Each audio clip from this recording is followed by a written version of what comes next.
नमस्कार दोस्तों, आप सुन रहे हैं एंड ऑफ द गेम का एपिसोड संख्या 23वां। अब आगे।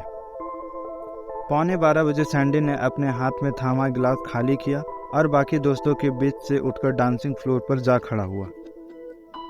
वक्त बस आने ही वाला है पापियों, वह चिल्लाकर बोला। अब से ठीक 15 मिनट बाद शुरू होगा गेम ऑफ डेथ। लेकिन आज का गेम कोई आम गेम नहीं है, यह जुदा किस्म का है, खतरनाक और रहस्यमय।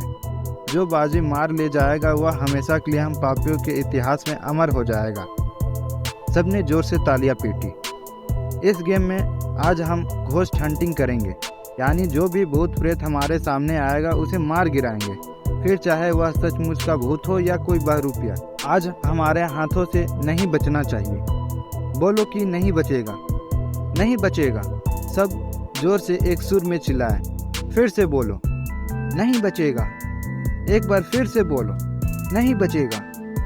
तत्पश्चात वह प्लेटफॉर्म से नीचे उतरा और वहां रखे अपने बैग से एक प्लास्टिक का गोला और लंबा डिब्बा बाहर निकालकर उसका ढक्कन खोलने लगा। भीतर करीब 6 इंच के फल और उतने ही लंबे दास्ताने वाले 7 छुरे रखे हुए थे। सैंडी ने एक छुरा सबको थमाया और 7वें को डिब्बे में ही छोड़कर उसका ढक्कन वापस बंद कर दिया, क्योंकि उसे लेने के लिए अरशद वहां मौजूद नहीं था। आज हमारा रोल शिकारी का होगा पापियों, इसलिए किसी को भी मत बकसना। जो भी सामने आए खत्म कर देना उस हरामजादे को। उसे भी तो पता लगना चाहिए कि किसके साथ पंगा लिया है। फिर सबको एक टॉर्च थमाता हुआ बोला, आज अगर फिर से लाइट गई तो ये हमारे काम आएगी। बस इतना ध्यान रखना कि हमें हर हाल में खुद को बचाकर रखना है और सुबह यहाँ से जिंदा वापस जाना है, भले ही यहाँ लाशों का ढेर ही क्यों न लगाना पड़ जाए, परवाह नहीं। सबने सिर हिलाकर उसकी बात का अनुमोदन किया। तभी यूं लगा जैसे वहाँ खड़ा कोई 7वां शख्स सैंडी के लाइट वाली बात पर कमेंट करने का ही इंतजार कर रहा था। पूरा का पूरा हॉल अंधेरे में डूब गया, जो इतना घना था कि हाथ को हाथ नहीं सूझ रहे थे। तैयार हो जाओ पापियों, सैंडी जोर से बोला। शैतान हमारे हाथों मुक्ति पाने के लिए यहाँ पहुँच चुका है। आज हमेशा हमेशा के लिए उसे इस संसार से आज़ाद कर देंगे। सबने अपने अपने टॉर्च जला लिए और छुरा यूं सामने की तरफ तानकर खड़े हो गए जैसे किसी भी पल हमले की नौबत आ सकती हो, जबकि सैंडी ने वही काम रिवॉल्वर के जरिए किया। तभी समूचा हॉल किसी के भयानक कहाका से गूंज उठा। ऐसा ठहाका जिसमें खुशी नहीं थी, जो उनके दिलो दिमाग को भय का एहसास करा रहा था।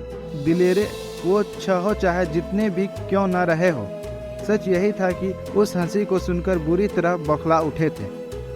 मैं पुलिस को फ़ोन करती हूँ, नैना बोली। डर गई? नहीं। फिर पुलिस को फ़ोन किस लिए? ताकि हम यहाँ किसी को मार गिराए तो बाद में हम पर कत्ल का इल्ज़ाम न आने पाए। ठीक है, कर। सैंडी ने इजाज़त दे दी। ओह गॉड, क्या हुआ? पिछली बार की तरह इस बार भी नेटवर्क नहीं है पापियों। लगे हाथों बाकियों ने भी अपना अपना मोबाइल चेक कर डाला, मगर सिग्नल किसी में नहीं आ रहे थे। बुरी तरह कसमसाते हुए सबने अपने मोबाइल वापस जेब में रख लिए। तुम फिर आ गए मेरे बच्चों। अजीब सी आवाज़ जैसे कहीं बहुत दूर से आ रही हो, या जैसे कोई बीमार आदमी मुश्किल से बोल पा रहा हो। हाँ साले, आ गए, और इस बार शिकार हम में से कोई एक नहीं बल्कि तू होगा। हिम्मत है तो सामने आ। आता क्या नहीं बहनचोद। तू मुझे नहीं मार सकता। क्या? क्योंकि मैं हवा, जिसका कोई रूप नहीं होता, शरीर भी नहीं होता। फिर गोली किस पर चलाएगा सैंडी? बल्कि तेरा दोस्त भी चाकुओं का वार भला कैसे कर पाएंगे? ओह, तो मेरा नाम भी जानता है तू? मैं सब जानता हूँ। गुर्राहट से भरा स्वर। क्योंकि ये मेरा साम्राज्य है। यहाँ मेरी इजाजत के बिना परिंदा भी पर नहीं मार सकता। आज तुम लोगों ने तीसरी बार मेरी सल्तनत में प्रवेश करने का दुस्साहस किया है, इसलिए सजा मिलकर रहेगी। भयानक और खौफनाक सजा, वैसी ही सजा जैसे पिछली बार हनी को मिली थी। अब वह बेचारी रोज मेरे सामने नंगा नाचती है। अफसोस कि तुम लोग नहीं देख पाते। वैसे है बड़ी सुंदर, अंदर से तो और भी खूबसूरत दिखाई देती है। तुझे तो पता ही होगा रोहतास। तू सामने तो आ भोसड़ी के, फिर मैं तुझे बताऊंगा कि मेरी गर्लफ्रेंड के बारे में बुरा बोलने का अंजाम कितना भयानक हो सकता है। अब वह तेरी गर्लफ्रेंड कहाँ है बच्चे? वह तो कब की मेरी बन चुकी है। मैं हर रात किसी न किसी के शरीर पर कब्जा करके उसके साथ मजे करता हूँ। बड़ी अजीब अजीब से आवाजें निकालती है वह। सच कहता हूँ मजा आ जाता है। कहकर शैतान ने एक बार फिर से जोर का ठहाका लगाया। तब सैंडी उससे कहीं ज्यादा बुलंद आवाज में हंसा और चिल्लाता हुआ बोला,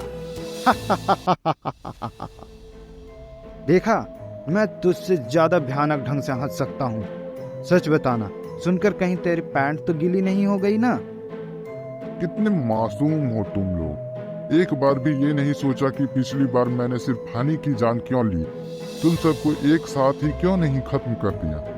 तू ही बता दे बहनचोद, वानी ने पूछा।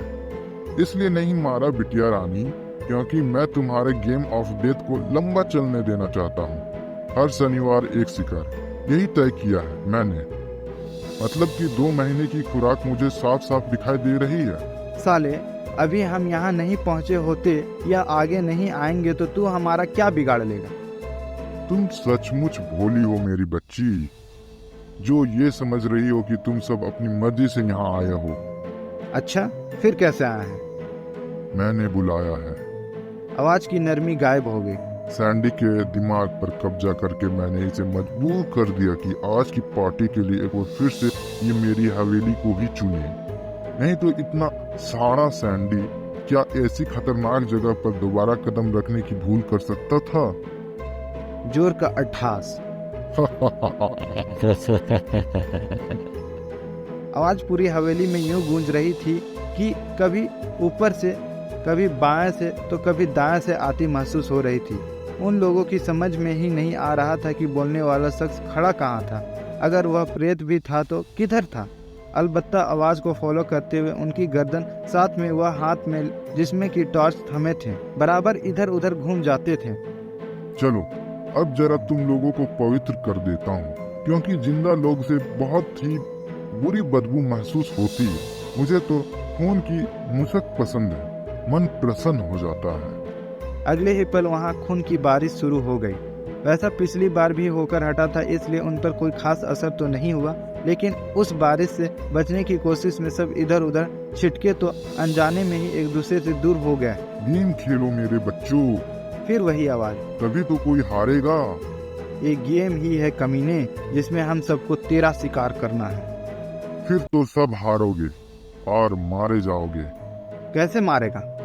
रोहतास चिल्लाया। ठहाके लगाकर हमारी जान ले लेगा? अगर तू ये सोचता है कि हम तुझसे डरते हैं तो सुन ले, हमें तेरा कोई भय नहीं है। हम पापी हैं। सुना तूने? हम पापी हैं। हमें दुनिया की किसी बात की कोई परवाह नहीं, ना भूत की, ना वर्तमान की, ना जिंदगी की, ना मौत की, और भविष्य कोई देख नहीं सकता। इसलिए तेरे जैसे पिशाचों को तो हम अपने ठेंगे पर रखते हैं। देखना चाहते हो मैं तुम्हारे साथ क्या क्या कर सकता हूँ? हाँ, दिखा। या गेम को लंबा खींचना चाहते हो? नहीं, जो दिखाना चाहता है अभी दिखा दे, ताकि उसके बाद हम तेरा खून पी सके। कहकर ऐना ने सैंडी की तरफ देखा। डायलॉग अच्छा था ना बेबी? सुपर मेरी जान। ये भी कोई डायलॉग है? नैना मुंह बिचका कर बोली। इससे बढ़िया धमकी तो मैं दे सकती हूँ। अच्छा, तो देती क्यों नहीं? जुबान बंद करके क्यों खड़ी है? ठीक है, देती हूँ। कहकर वह गुराते हुए बोली, सुन बे महाराज के भूत, जो करना है फौरन करके दिखा, वरना तेरे पिछवाड़े में हाथ डालकर मुंह में मौजूद सारे दांत तोड़ दूंगी। वाह, क्या बात कही है स्वीट हार्ट, जयदीप बोला। Thank you baby. ठीक है, तुम लोगों को ज्यादा जल्दी मची है तो देखो मेरा कमाल। सब इधर उधर टॉर्च की रोशनी फेंकने लगे ताकि कोई हमला करे तो उन्हें दिखाई दे जाए, मगर सब व्यर्थ, कहीं कुछ नहीं था। उनके अलावा पूरा हॉल खाली पड़ा था। क्या हुआ, फट गई? सैंडी ने पूछा। अब फटेगी बच्चों। तेरी? नहीं, जरा नीचे की तरफ तो देखो। जहाँ तुम लोग खड़े हो वहाँ की धरती बस फटने ही वाली है। तुम सब उसमें समा जाओगे, समाकर पाताल लोक में पहुँच जाओगे। फिर मैं देखूंगा कि वापिस अपनी दुनिया में कैसे लौट पाते। सुनकर सब बौखला से गए, अपनी जगह से कई कदम इधर उधर खिसक गए और टॉर्च की रोशनी फर्श पर डालते हुए यूं नीचे की तरफ देखने लगे जैसे अचानक धरती फटने लगी तो खुद को बचा ले जाते। तभी ऊपर लगा घंटा बज उठा। उस आवाज ने उन्हें बुरी तरह चौंकाया कि एक पल को सबकी निगाहें ऊपर को चली गई। उसी वक्त हॉल में जगह जगह से धुआं उठने लगा, जो कि इतनी तेजी से फैल रहा था कि कुछ ही वक्त में उनके हाथ में थमे टॉर्च किसी काम के नहीं रह जाने वाले थे। सावधान रहना पापियो, सैंडी ने चेतावनी दी। गलतफहमी में कहीं एक दूसरे पर ही हमला मत कर बैठना। होश में आजा सैंडी, क्यों अपने साथ साथ हम सबकी जान का दुश्मन बन रहा है? जयदीप बोला। अभी भी वक्त है, निकल चलते हैं, वरना धुआं कहीं पूरे हॉल में फैल गया तो कुछ भी दिखाई देना बंद हो जाएगा। उन हालात में उस कमीने के लिए हमें मार गिराना क्या बड़ी बात होगी। तुझे जाना है तो चला जा, बल्कि और कोई भी जाना चाहता है तो जा सकता है, लेकिन मैं तब तक नहीं जाऊंगा जब तक कि इस हरामजादे को मार नहीं गिराता। सुनकर जयदीप तुरंत दरवाजे की तरफ दौड़ गया। यहाँ तक कि नैना को साथ चलने के लिए भी कहना जरूरी नहीं समझा, मगर फायदा कोई नहीं हुआ, क्योंकि पिछली बार की तरह इस बार भी गेट बाहर से बंद किया जा चुका था। तब तक हॉल में काफी धुआं भर चुका था, मगर एक दूसरे को देख पाने में वे लोग फिर भी कामयाब हो जा रहे थे। जयदीप के पास भी दूसरा कोई चारा नहीं था, इसलिए बुरी तरह हताश निराश उनके पास वापस लौट आया। ज्वालामुखी फट रहा है बच्चों, अब उसमें भस्म हो जाने को तैयार हो जाओ। फिर वही आवाज, एड़ा समझा है साले? वानी जोर से बोली। हम क्या जानते नहीं हैं कि ये धुएं बम के हैं? ऐसी बचकाना हरकतों से तो तू हमें क्या डरा पाएगा? बेवकूफ लड़की, अगर वह बम होते तो क्या गिरने की आवाज नहीं सुनाई दी होती तुम लोगों को?